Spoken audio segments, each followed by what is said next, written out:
Hello students, तो चलिए आज हम लोग शुरू करते हैं क्लास 10 के एक्सरसाइज 5.1 का क्वेश्चन नंबर 2, जो कि है write first four terms of the AP when the first term a and the common difference d are given as follows. इस क्वेश्चन में हम लोगों को क्या बोला गया है कि एक एपी का हम लोगों को फर्स्ट फोर टर्म्स बताना है, जिसके लिए ए का वैल्यू मतलब कि जो फर्स्ट टर्म है उसका वैल्यू और कॉमन डिफरेंस मतलब कि डी का वैल्यू ऑलरेडी दिया रहेगा। तो इसके अंदर हमारा पहला क्वेश्चन क्या है कि a इज इक्वल्स टू 10 है, मतलब कि फर्स्ट टर्म हमारा क्या है तो 10 है। उसके बाद d इज इक्वल्स टू क्या है तो वो भी 10 है। तो अब हम लोग इसको लिखेंगे कैसे। हम आप लोगों को याद होगा मैंने इस चैप्टर के इंट्रोडक्शन वीडियो में आप लोगों को general form of an AP बताया था ना। क्या था जनरल फॉर्म, एक बार रिवाइज कर लेते हैं। General form of an AP, general form of an AP क्या था भाई, तो a था, फिर a प्लस डी था, ये मेरा फर्स्ट टर्म, ये सेकेंड टर्म, फिर a प्लस 2d था, ये third term, a plus 3d था, ये फोर्थ टर्म, और ये ऐसे करके इंक्रीज करते जाएगा। तो अब हम लोग क्या करते हैं, यहाँ पर हम लोगों को a और d का वैल्यू दिया हुआ है ना, तो इससे हम लोग फर्स्ट फोर टर्म्स का वैल्यू जो है वो फाइंड करेंगे। तो फर्स्ट फोर टर्म्स क्या होगा, मतलब शुरू से 4 तक का ना। तो सबसे पहले पहला टर्म तो हम लोग को दिया हुआ है, a1 किसके बराबर होगा तो a के बराबर होगा, जो कि ऑलरेडी 10 है, ये हमारा फर्स्ट टर्म हो गया। a2 क्या है, सेकेंड टर्म है, तो सेकेंड टर्म हमारा क्या होता है a प्लस डी होता है, तो a का वैल्यू क्या है 10 है, प्लस d का वैल्यू क्या है तो 10 है, तो ये कितने के बराबर हो जाएगा 20 के बराबर हो जाएगा। उसके बाद a3 क्या है हमारा a प्लस 2d है ना। देखिए यहाँ पर जो नंबर रहेगा उससे सिर्फ एक कम यहाँ पर होता है, जैसे कि यहाँ पर 3 था तो यहाँ पर 2 है, यहाँ पर 2 था तो यहाँ पर 1 है, और यहाँ पर 1 था तो 1 से कम क्या होता है 0 होता है ना।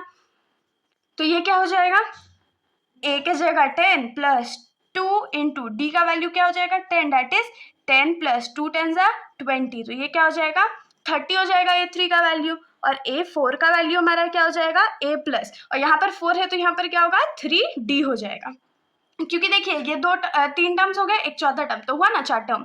उसके बाद a का वैल्यू 10 था प्लस 3 इंटू डी का वैल्यू 10 था, तो ये क्या हो जाएगा 10 प्लस 3 10 30, तो ये 10 प्लस 30 क्या हो जाएगा 40 हो जाएगा ना। तो अब हम लोग लिखेंगे therefore required terms are 10 20 30 and 40। तो हमने इसके साथ पहला क्वेश्चन कर लिया, अब इसके हम लोग सेकेंड क्वेश्चन पे आते हैं। तो सेकेंड क्वेश्चन जो हमारा है वो क्या है भाई, तो यहाँ पर हम लोगों को a का वैल्यू जो है वो -2 दिया हुआ है और d का वैल्यू जो है वो 0 दिया हुआ है। तो हम लोग फाइंड कर लेते हैं। तो a का वैल्यू दिया हुआ है, वही तो हमारा फर्स्ट टर्म होता है ना, तो a1 इज इक्वल्स टू क्या हो जाएगा a के बराबर, जो कि -2 है। फिर a2 क्या हो जाएगा तो a प्लस डी के बराबर हो जाएगा, तो a प्लस डी क्या है तो 0 है, और a का वैल्यू हमारे पास क्या था तो -2 था, तो ये -2 हो जाएगा। अब a3 के वैल्यू पे आते हैं, तो a3 का वैल्यू क्या होता है a प्लस 2d, तो a का वैल्यू क्या होता है -2 प्लस 2d मतलब 2 इंटू 0, दैट इज -2 बचेगा, क्योंकि 2 इंटू 0 तो 0 हो गया। और फिर a4 इज इक्वल्स टू क्या हो जाएगा a plus 3d, that is a का वैल्यू -2 प्लस 3 इंटू 0, तो ये क्या हो जाएगा -2। यहाँ पर देखिए हमारे जो चारों टर्म्स थे वो एकदम इक्वल आए ना, इसीलिए हम लोग क्या लिखेंगे कि देयरफॉर रिक्वायर्ड टर्म्स आर, कौन कौन है -2 -2 -2 -2। तो अब हम लोग आ जाते हैं क्वेश्चन के थर्ड पार्ट पर। तो थर्ड पार्ट में हमारा क्वेश्चन क्या है कि a का वैल्यू 4 है और d का वैल्यू -3 है। तो चलिए फाइंड कर लेते हैं। तो a1 तो हमारा a के बराबर होगा, जो कि 4 होने वाला है। a2 जो है वो क्या होता है a प्लस डी होता है, तो a का वैल्यू 4 प्लस d के जगह -3, फिर 4 प्लस -3, तो यहाँ से टर्म क्या आ गया हमारा 1 आ गया।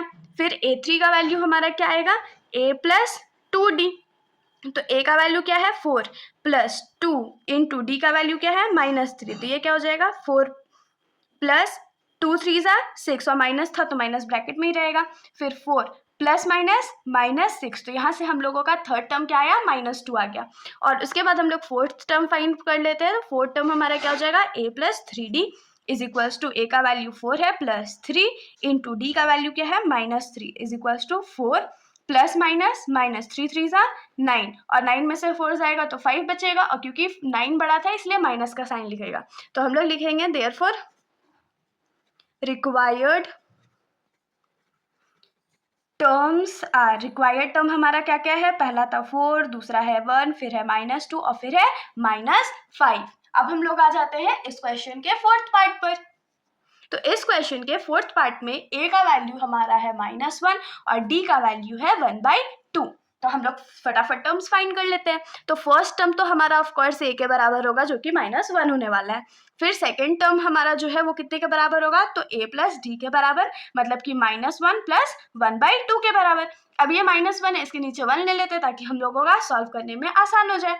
तो 1 2 ज़ा 2 हो जाएगा, 2 1 ज़ा 2, क्योंकि माइनस था तो माइनस, प्लस 1 1 ज़ा 1, तो यहाँ पर क्या बचेगा, 2 में से 1 जाएगा तो 1 बचेगा, क्योंकि 2 बड़ा था तो माइनस का साइन, तो सेकेंड टर्म हमारा क्या हो गया, -1/2। फिर ये क्या हो जाएगा, टर्म 3 क्या होता है, a प्लस 2d। तो a का वैल्यू -1 प्लस 2 इंटू डी का वैल्यू 1/2, ये 2 और ये 2 कट गया, तो हम लोग के पास क्या बचा, -1 प्लस 1, ये और ये कट गया, इज इक्वल्स टू 0। a3 का वैल्यू निकल गया। अब a4 का वैल्यू, तो a4 का वैल्यू क्या हो जाएगा, a प्लस 3d हो जाएगा। तो a का वैल्यू -1 है, प्लस 3 इंटू डी का वैल्यू क्या है, 1/2, तो ये क्या हो जाएगा, -1 प्लस 3 1 ज़ा 3/2 और डिवाइडेड बाई 1। अब इसको कैसे सॉल्व करेंगे, 2 1 ज़ा 2, 2 इंटू 1 तो 2 हो जाएगा, और माइनस प्लस है तो प्लस, और 1 3 ज़ा 3। अब 3 में से 2 जाएगा तो क्या बचेगा, 1 बचेगा, और नीचे तो 2 था, तो हम लोगों को 4 टर्म्स मिल गया। तो हम लोग लिखेंगे देयरफॉर रिक्वायर्ड टर्म्स आर, हमारा रिक्वायर्ड टर्म क्या क्या है, -1 है, -1/2 है, 0 है और 1/2 है। अब हम लोग आ जाते हैं इस क्वेश्चन के लास्ट पार्ट पर। तो इस क्वेश्चन के फिफ्थ पार्ट में या लास्ट पार्ट में हमारा जो a का वैल्यू है वो क्या है, तो -1.25, और d का वैल्यू क्या है, तो -0.25। तो जो हमारा a का वैल्यू है, d का वैल्यू है, वो फ्रैक्शन में भी हो सकता है, पॉइंट में भी हो सकता है, कोई भी रियल नंबर हो सकता है। अब इसमें a का वैल्यू ही तो हमारा फर्स्ट टर्म होता है ना, तो a1 is equals to a हो गया, विच इज -1.25। फिर a2 का वैल्यू हमारा क्या हो जाएगा, a प्लस डी के बराबर। तो a हमारा क्या है, -2.5 प्लस, और डी का वैल्यू है -0.25, तो -1.25 को ऐसे ही रहने देते हैं, प्लस माइनस माइनस हो जाएगा, और ये 0.25। अब माइनस माइनस प्लस होता है, लेकिन साइन तो माइनस करेगा ना, तो माइनस, अब इसको हम लोग ऐड कर लेते हैं RF में। तो 1.25 प्लस 0.25, तो 5 + 5 10 हो गया, बाकी हाथ में रहा 1 2 2 4 1 5 और ये 1, तो ये हमारे पास क्या बचेगा, -1.50। तो हमारा थर्ड टर्म क्या हो जाएगा, a प्लस 2d हो जाएगा। तो a का वैल्यू हमारा क्या है, -1.25 है, प्लस 2 इंटू डी का वैल्यू क्या है, तो 0.25 है, वो भी माइनस में। तो ये -1.25 को भी हम लोग ऐसे ही रहने देते हैं, प्लस माइनस माइनस हो जाएगा, और जब 2 से हम लोग 0.25 को मल्टीप्लाई करेंगे तो हमारा आंसर आएगा 0.50। अब देखिए, माइनस माइनस तो प्लस होता है, लेकिन साइन तो माइनस का रहेगा, तो साइन माइनस का दे देते हैं और ये दोनों को ऐड कर देते हैं। तो 2 + 5 क्या हो जाएगा, 7 हो जाएगा, 1 + 0 1 हो जाएगा, तो यहाँ हमारे पास क्या आ जाएगा, 1 - 1.75। अब हम लोग आ जाते हैं अपने लास्ट टर्म पे, जो कि है फोर्थ टर्म। तो फोर्थ टर्म हमारा क्या हो जाएगा, a प्लस 3d। तो a का वैल्यू तो हमारा -1.25 था, प्लस 3 इंटू -0.25, तो हम लोग 0.25 को 3 से मल्टीप्लाई कर लेते हैं, तो 0.25 इंटू 3, तो 5 3 ज़ा 15, बाकी हाथ में रहा 1 2 3 ज़ा 6 1 7 और 0.0 हो जाएगा। तो यहाँ पर क्या बचेगा हम लोग के पास, -1.25 माइनस प्लस माइनस तो माइनस होने वाला, और 3 से इसको इंटू किया तो क्या आ गया, -0.75। अब माइनस माइनस क्या होता है, प्लस होता है, लेकिन साइन हमारा किसका रहेगा, माइनस का रहेगा, तो माइनस का साइन दे देते हैं, इन दोनों को ऐड कर देते हैं, तो ये हो जाएगा 1.25 प्लस 0.75, तो 5 + 5 10, बाकी हाथ में रहा 1 7 और 2 9 1 10, बाकी हाथ में रहा यहाँ 1, तो ये क्या हो जाएगा 2.00। तो ये हमारा 4 वैल्यूज आ गया ना, तो हम लोग लिखेंगे देयरफॉर रिक्वायर्ड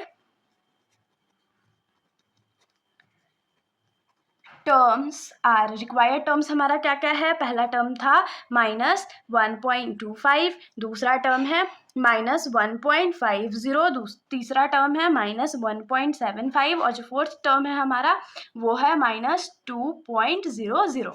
ये हमारा आंसर हो गया। इसके साथ हमारा ये जो क्वेश्चन है यहीं पर खत्म हो जाता है। अगर आप लोगों को कोई भी डाउट हो तो आप लोग बेशक कमेंट सेक्शन में पूछ सकते हो, वरना अगर आप लोगों को वीडियो अच्छी लगी तो वीडियो को लाइक कर दीजिएगा और मेरे चैनल को बिना सब्सक्राइब किए कहीं मत जाइएगा। Thank you.